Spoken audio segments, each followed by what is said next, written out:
আবারও নেশা বিরোধী অভিযানে বড় সড় সাফল্য পেল উত্তর ত্রিপুরা জেলার গোয়েন্দা বিভাগ সহ ধর্মনগর থানার পুলিশ।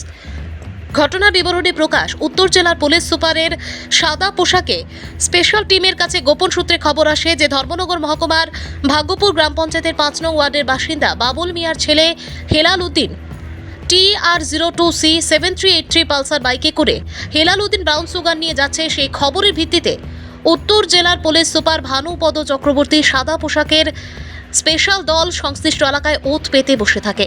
সেই অভিযানে ধর্মনগর থানার পুলিশ ও সেই এলাকায় ওত পেতে বসে রয়েছিল জেলা পুলিশ সুপারের সাদা পোশাকের স্পেশাল দলের সাথে।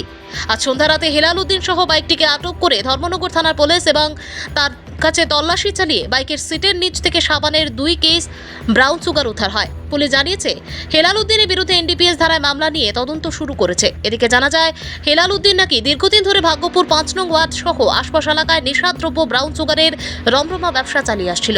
কেউ বাধা দিলে তাকে প্রাণে মারার হুমকিও দিয়েছে বলে জানা যায়। এক কথায় সে নেশা সাম্রাজ্যের বাদশা হয়ে দাঁড়িয়েছিল সংশ্লিষ্ট এলাকায়। পুলিশ তাকে গ্রেপ্তার করার পর স্থানীয় এলাকার মানুষ স্বস্তির নিঃশ্বাস ফেলেছেন বলে জানা যায়। এলাকার যুব সমাজকে ধ্বংস করে সে তার অট্টালিকা সম্পত্তি বাড়ানো ছিল মূল লক্ষ্য।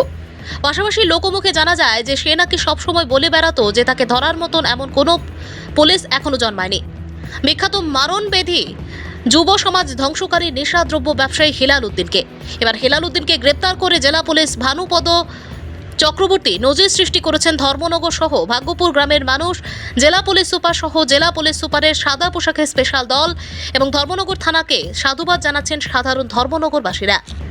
ভানুচন্দ্রের রিপোর্ট। স্টেপ বলতে গতকালকে রাত্রে প্রায় 11টার দিকে হেলাল উদ্দিন বলে একজন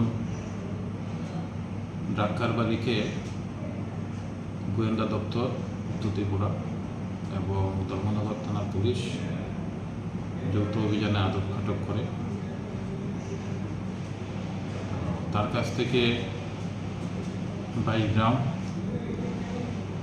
বিশুদ্ধ কোয়ালিটি হিরোইন আটক করা হয়েছে, একটা বাইক আটক করা হয়েছে। এলাকার মানুষ সন্তুষ্টি ব্যক্ত করেছে, অনেকেই ফোন করেছে। তো একটা আমরা কেস অলরেডি নিয়েছি, তাকে আজকে কোর্টে ফরওয়ার্ড করা হবে, তাকে পুলিশ থানাতে নিয়ে আসা হবে। কত গ্রাম মাল উদ্ধার করা হয়েছে? 22 গ্রাম।